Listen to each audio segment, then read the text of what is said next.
When you hear the word tithing, you probably think 10%, right?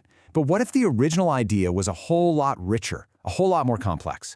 Today, we're going to dig into a framework that sees biblical giving not just as one single rule, but as a complete system of stewardship. Now, this whole explainer is based on the work compiled by Happy Akande. He puts forward this idea he calls holistic stewardship. So let's jump right in with a question that's at the heart of his whole perspective. And here's that question. It really challenges the way most of us think about it. What if tithing wasn't just one thing?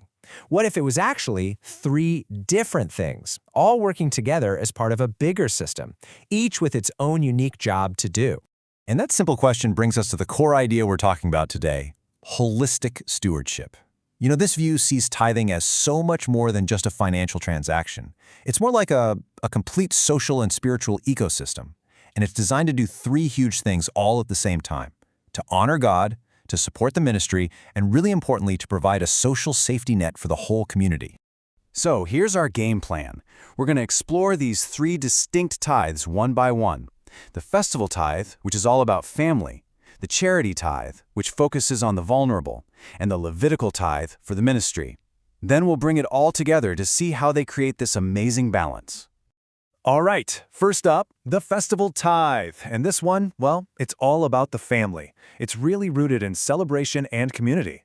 So what was this tithe for? It really had 2 main goals: to sanctify the family, set them apart, and to throw a party, basically, to actively celebrate everything God had provided for them. I mean, that's a pretty different picture of tithing than what most of us are used to, right? Okay, let's get into the nitty-gritty of how this actually worked. The whole point was to learn reverence for God through joy, through feasting together. A family would literally take their tithe, their corn, their wine, their oil, and eat it themselves in a central designated place. And check out the practical side of this. If the journey was too long to haul all that produce, they could just sell it, take the money, and then buy whatever they needed for a huge feast when they got there. It's literally tithing as celebration. And this verse from Deuteronomy just perfectly captures the spirit of it all. It says, "Thou shalt eat there before the Lord thy God, and thou shalt rejoice, thou and thine household." It's all right there. Eat, rejoice, and do it with your family. The focus is completely on fellowship and celebrating your blessings together. Okay, on to the second piece of this puzzle, the charity tithe. And here, the focus shifts big time, away from celebrating with your own family and toward caring for the wider community. This was the social safety net. The big idea behind this one is pretty powerful. It's that when God blesses you, it's not just for you. That blessing is meant to flow through you to help others who are in need. And this tithe, this was the system they had to make sure that happened. And the details of how it worked are really important. First off, this wasn't a yearly thing. It happened specifically every 3 years, and it was aimed directly at helping the Levites, strangers, the fatherless, and widows. And here's another key difference. Unlike the festival tithe, this one wasn't taken to some central location. It was kept right there in your own town, within thy gates, so it could provide immediate help to your neighbors. I mean, this quote from Deuteronomy couldn't be clearer about the goal. It says, "The stranger, the fatherless, and the widow shall come and shall eat and be satisfied." It's literally a command for community-based social welfare. It's about making sure everyone in your town has enough. All right, that brings us to our third and final piece, and this is probably the one that sounds most familiar to us today. It's the Levitical tithe, and this one was all about supporting the ministry. You can think of this one as the foundational tithe. And the whole reason for it was because of the special role of the tribe of Levi. See, they were dedicated full-time to serving in the tabernacle, so they didn't get a piece of land like all the other tribes. This tithe, this was their inheritance. It's almost like a divine exchange.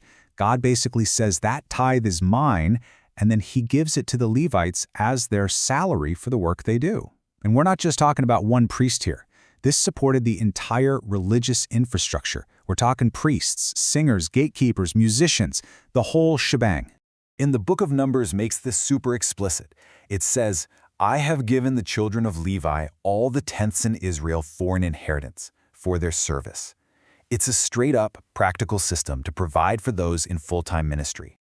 Okay, so we've looked at 3 really different kinds of tithes, right? One for your family, one for your community, and one for the ministry. So now, let's put it all together and see how this creates what Happy Akande calls the balance of giving. This table just lays it all out so clearly. Let's just walk through it real quick. You've got the festival tithe, which is annual. It's for the family, and it's all about fellowship. Then you have the charity tithe, every 3 years, for the vulnerable, that's about justice. And finally, the Levitical tithe, which is ongoing, for the ministers, and that's about honoring God's sovereignty. See how they all have a different rhythm, a different target, and a different focus? It really is a complete balanced system. So if there's one big takeaway from all of this, it's this.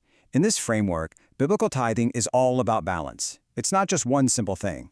It's this beautiful, holistic system that balances our responsibilities in 3 key areas: our duty to our own family, our duty to the poor and vulnerable, and our duty to the house of God. Nothing gets left out. And that really leaves us with a big question to chew on. When we look back at this ancient model, this incredibly balanced system of fellowship, justice, and ministry support, what can it teach us? How might this idea of holistic stewardship change the way we think about generosity and giving today?